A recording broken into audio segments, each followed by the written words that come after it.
Hello, my name is Sr Bernadette. I'm a member of the Franciscans of Halifax, and today I would like to talk to you about St. Patrick.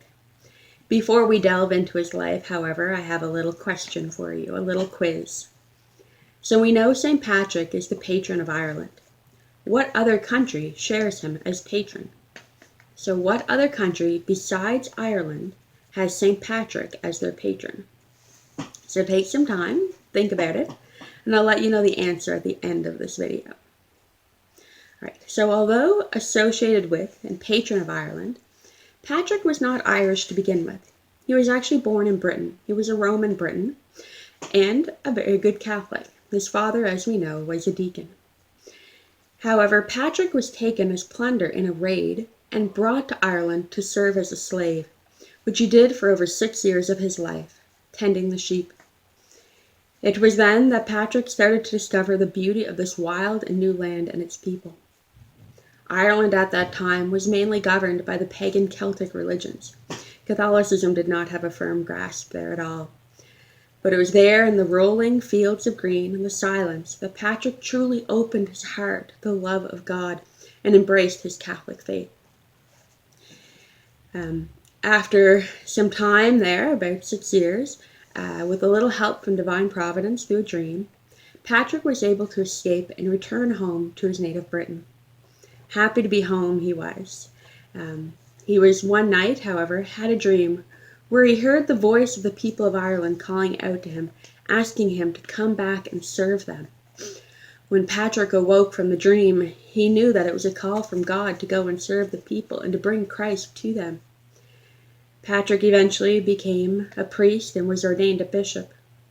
Upon hearing his elevation as bishop, Patrick's heart burned to return to that Emerald Isle and to bring Catholicism to the people there.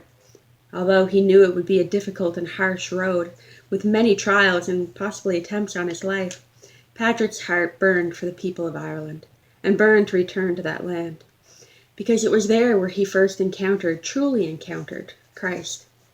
And so he did. March 25th, 433, Patrick returned to Ireland to serve as their bishop. Legend has it that when he first arrived, he encountered a chieftain, a Celtic druid, who was not very happy with Patrick's intent on coming back to Ireland and bringing Christianity. Legend goes that he had planned to take his life, but once again the hand of divine providence stepped in, and Patrick's life was spared, and in the process the chieftain druid was converted, and so all of those in the area. It was there Patrick was able to build his first church to start spread the gospel, which he did for over 40 years of his life, serving in the wildness of Ireland. He used whatever he could find around him to help spread the message.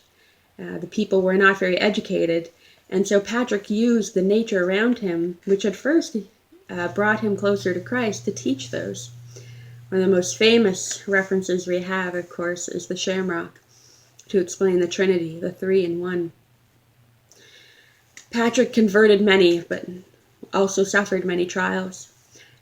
He died on March 17th, 461, at Saul in Ireland, where he reportedly actually landed and built his first church. His body is buried there as well. St. Patrick loved Ireland. He loved the people. He loved everything about it. He was, although became a bishop and studied, he was not the most learned man, but he did write 2 works. One was his autobiography, and it was said he wrote it in rustic Latin. I think what I love so much about St. Patrick is, and the similarity with my life to his, is that although growing up Christian, my first encounter really with the love of Christ and with him was in nature as well. My family is a big outdoors family, and so it was in the beauty of the creation, of God's creation, where I encountered him. And St. Patrick as well, in the silence of the rolling fields of green and the Emerald Isle, he encountered Christ and truly welcomed him into his heart. What else inspires me about St. Patrick is his complete faith, utter faith and trust in God. When he's being sent back to Ireland, going willingly, of course, he knew attempts would be held on his life, but he trusted that God would be with him at all times. It was said in these moments that he composed his breastplate, a poem or prayer that St. Patrick wrote, and I'm going to leave you with that at the end of this video. But before we get to that, I'm going to give you the answer to our quiz question. Have you figured it out yet? So what country shares St. Patrick as their patron along with Ireland? It's Nigeria. The patron saint of Nigeria is St. Patrick. So there we go. We learned something new today. All right, so I will leave you now with St. Patrick's breastplate. Christ be within me, Christ behind me, Christ before me, Christ beside me, Christ to win me, Christ to comfort and restore me, Christ beneath me, Christ above me, Christ inquired, Christ in danger, Christ in hearts of all that love me, Christ in mouth of friend and stranger.